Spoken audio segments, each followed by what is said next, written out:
नमस्कार दोस्तों, आज हम देखेंगे ज्योग्राफी के प्रीवियस ईयर क्वेश्चन पेपर और उनके साथ में हम ये भी समझने का प्रयास करेंगे कि कोई क्वेश्चन अगर गलत है तो उसका राइट आंसर क्या होना चाहिए। चलो बिना देरी के स्टार्ट करते हैं। हमारा पहला क्वेश्चन है,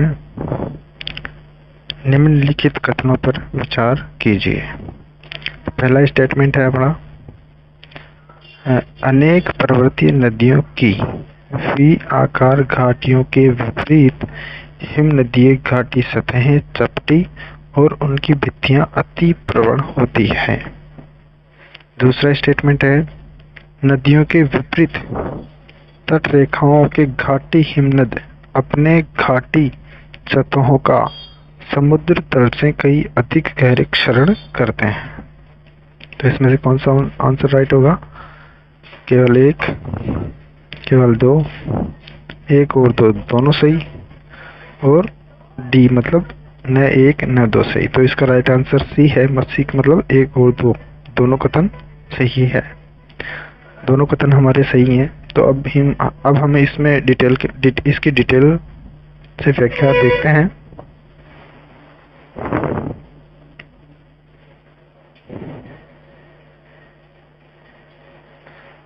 व्याख्या इस क्वेश्चन की व्याख्या यह है कि हिमनद द्वारा तली के साथ साथ दोनों पार्श्वों का समान रूप से अपर्दन होता है।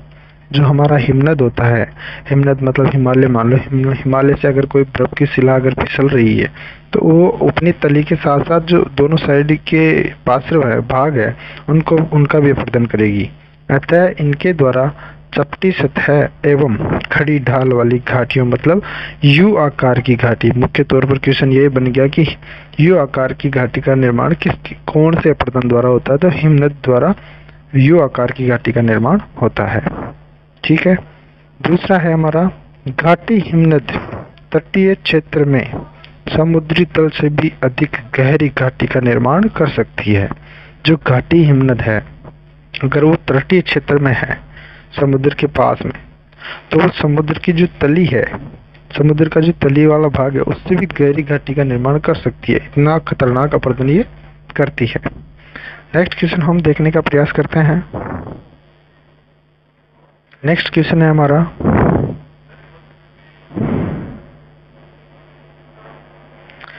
भूकंपी तरंगों के संदर्भ में निम्नलिखित कथनों पर विचार कीजिए। पहला कथन है, वायु में से ध्वनि तरंगों की तुलना में ठोस सेल में से पी तरंगे यानी कि प्राथमिक तरंगे अधिक तेजी से चलती है। दूसरा कथन है हमारा, एस तरंगे मतलब सेकेंडरी वेव्स प्राथमिक तरंगों की तुलना में लगभग आधी चाल पर चलती है। इनमें से कौन सा क्वेश्चन सही है, कौन सा स्टेटमेंट सही है? केवल एक, केवल दो, एक और दो दोनों सही, और एक और दो दोनों सही नहीं है। तो बताइए इनमें से कौन सा क्वेश्चन, कौन सा आंसर होगा इसका?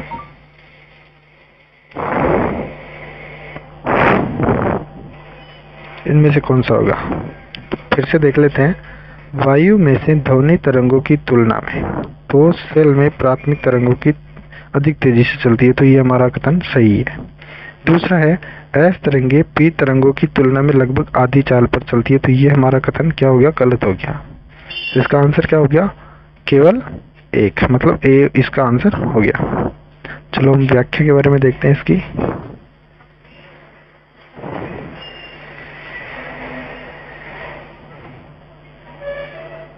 इस क्वेश्चन की व्याख्या देखते हैं तो हमारा पहला जो कथन है उसके बारे में देखते हैं कि शुष्क वायु में 0 डिग्री सेल्सियस पर ध्वनि की चाल कितनी होती है? 331 मीटर प्रति सेकंड होती है। कहाँ पर? शुष्क वायु में। जबकि ठोस जो पदार्थ है या धातु है उसमें प्राथमिक तरंगों की गति 6 किलोमीटर प्रति सेकंड से भी अधिक होती है। तो हमारा पहला कथन ठीक हो गया। दूसरा कथन देखते हैं, एस तरंगों की तुलना में प्राथमिक तरंगों की चाल 1.7 गुना होती है। मतलब जो एस तरंगों की तुलना में प्राथमिक तरंगों की जो चाल होती है वो सेकेंडरी वेव्स मतलब एस तरंग की तुलना में 1.7 गुना होती है। ठीक है, तो ये हमारा दूसरा कथन में क्या था? दूसरा कथन ये था कि आधी होती है। ये हमारा गलत हो गया। चलो हम नेक्स्ट क्वेश्चन पर चलते हैं, देखते हैं अपना नेक्स्ट क्वेश्चन। नेक्स्ट क्वेश्चन है हमारा, निम्नलिखित कथनों पर विचार कीजिए। पहला है, फेल्ड्स्पार का रासायनिक अपक्षय होने पर केओलिनाइट उत्पन्न होती है। दोबारा देखते हैं, फेल्ड्स्पार के रासायनिक अपक्षय होने पर केओलिनाइट उत्पन्न होती है। दूसरा है, फेल्ड्स्पार के रासायनिक अपक्षय के लिए जल आवश्यक है। तो बताइए इनमें से कौन सा क्वेश्चन सही है? केवल एक, केवल दो, एक और दो दोनों सही, और एक और दो दोनों सही नहीं। बताइए कौन सा क्वेश्चन सही है इनमें? कौन सा क्वेश्चन सही है? तो इसमें दोनों कथन सही है। देखते हैं इसका आंसर। तो इसमें दोनों क्वेश्चन सही है, मतलब सी आंसर इसका राइट हो गया।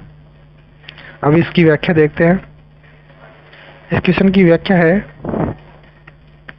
कि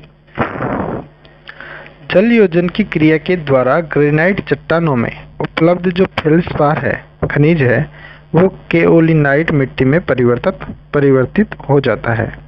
ठीक है, चलते हैं अपने नेक्स्ट क्वेश्चन के ऊपर। चौथा क्वेश्चन है अपना,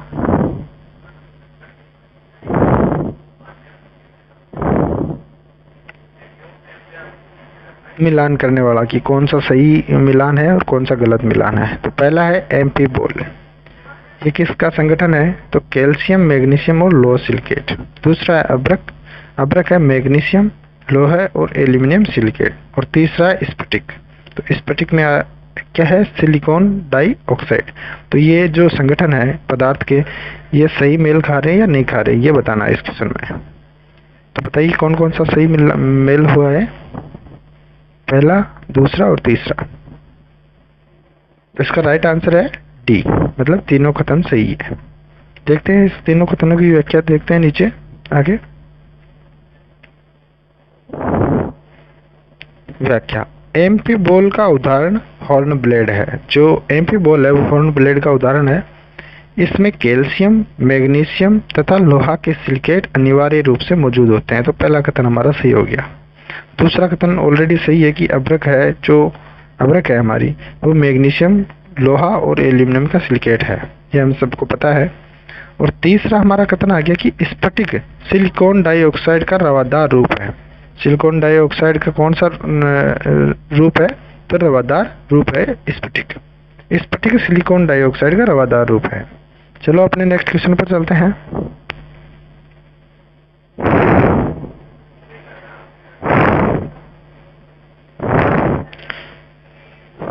चौथा क्वेश्चन है हमारा, बेसाल्ट सेल के संगठन में निम्नलिखित तत्वों में से किस एक की अधिकतम मात्रा होती है? मतलब बेसाल्ट जो सेल समूह संगठन है उनमें कौन से तत्व की या कौन से पदार्थ की मात्रा सर्वाधिक होती है?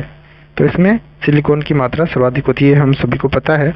इसकी व्याख्या देख लेते हैं हम जल्दी से। इसकी व्याख्या है कि बेसाल्ट एक आग्नेय चट्टान है। ये हम सभी को पता है कि बेसाल्ट जो है वो एक आग्नेय चट्टान है। इसमें सिलिका की मात्रा 45 से 50% तक पाई जाती है। नेक्स्ट क्वेश्चन देखते हैं अपना। नेक्स्ट क्वेश्चन हमारा वही मिलान वाला। तो स्थल रूप है और प्रक्रिया है। तो कौन से स्थल रूप से कौन सी प्रक्रिया का निर्माण होता है? निक पॉइंट, क्रास्ट, गोलरंध्र, नदीय, बिंदु बार रोपण और संगत शिखर पुनर्जीवन। इनको मिलान करना है, ऐसे जो भी सही हो ऐसे मिलान करना है। तो हम सभी को पता है कि जो गोलरंध्र है वो क्रास्ट से निर्मित है, और जो बिंदु बार है वो किससे निर्मित है? और निक पॉइंट जो है वो नदी है। तो ये दो तो मिलान हो गए। चलो इसका राइट आंसर होगा, देखते हैं नीचे डिटेल में व्याख्या में कौन सा राइट आंसर होगा। इसका राइट आंसर होगा बी। बी के अंदर क्या क्या है? 4, 1, 2, 3। ये हमने देखा था 4, 1, 2, 3। नीचे व्याख्या में देख लेते हैं, हमारे से यहाँ पे मिस्टेक हो गई थोड़ी सी। चलो दोबारा देख लेते हैं, कोई दिक्कत नहीं है। इसका राइट आंसर होगा बी। इनको मिलान कर लेते हैं। 4 के अंदर क्या आएगा, तो 1 के अंदर क्या आएगा, नीचे व्याख्या में देख लेते हैं अपन। तो इनको मिलान करके देखते हैं अपन कौन से में कौन सा आएगा। तो जो निक पॉइंट है वो निक पॉइंट पुनर्यौन की प्रक्रिया के द्वारा निर्मित होता है, और जो गोलरंध्र है वो कार्य से निर्मित ही हमने मिला लिया था। बिंदु बार जो है वो नदीय के द्वारा निर्मित होता है, और संगत शिखर रोपण के द्वारा, रोपण की जो प्रक्रिया होती है उसके द्वारा ये स्थल रूप का निर्माण होता है। निक पॉइंट पुनर्यौन, गोलरंध्र क्रास्ट, बिंदु बार नदीय और संगत शिखर रोपण। देखते हैं अपना नेक्स्ट क्वेश्चन।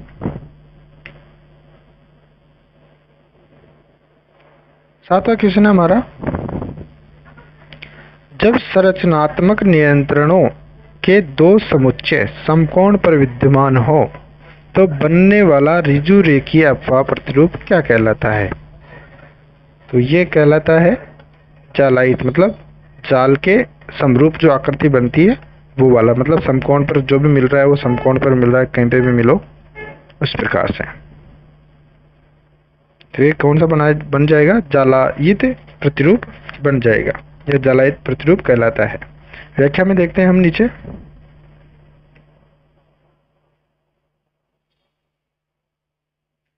जालायित अपवाह एक प्रकार का आयताकार अपवाह प्रतिरूप है जिसका विकास उस क्षेत्र में होता है जहां संरचनात्मक नियंत्रणों के 2 समुच्चय समकोण पर विद्यमान होते हैं। तो कौन सा प्रतिरूप आ गया अपने पास में, जालायित प्रतिरूप। तो हमारा डी आंसर ऑटोमेटिकली राइट हो गया। नेक्स्ट क्वेश्चन देखते हैं हमारा,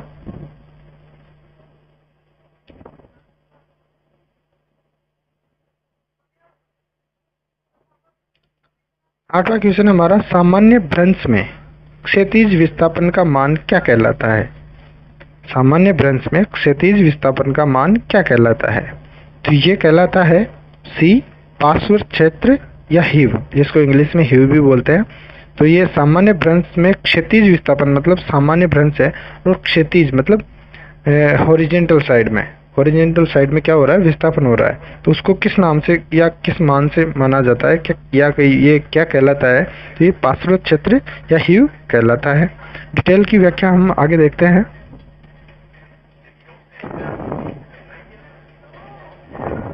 सामान्य भ्रंश में क्षैतिज विस्थापन का मान पार्श्व क्षेप या हीव कहलाता है, जबकि उदग्र विस्थापन का मान प्रक्षेप थ्रो कहलाता है। मतलब अगर जो विस्थापन हो रहा है वो अगर क्षैतिज हो रहा है ऐसे इधर से उधर, तो ये कहलाता है पार्श्व क्षेत्र, और अगर ऐसे विस्थापन हो रहा है वर्टिकल साइड में तो ये थ्रो प्रक्षेप कहलाता है। देखते हैं हमारे लास्ट क्वेश्चन, नेक्स्ट क्वेश्चन पर। तो हमारा अगला क्वेश्चन है,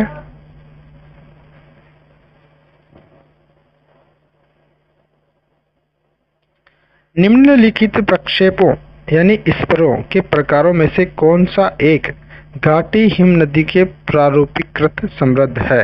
मतलब कि घाटी हिमनद से कौन सा प्रतिरूप संबंध है? तो सन्निधि है, अंतर्ग्रंथित है, अतिव्यापी है या रुंडित है? तो जो घाटी हिमनद का जो प्रतिरूप है, पर्वत प्रक्षेपों के अंतर्गत जो घाटी हिमनद का प्रतिरूप है वो कौन सा है? रुंडित। तो हमारा डी आंसर हो गया। इसकी व्याख्या देखते हैं हम नीचे।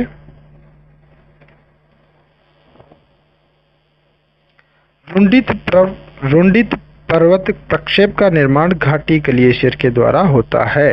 जो रुंडित पर्वत प्रक्षेप है उसका निर्माण किसके द्वारा होता है?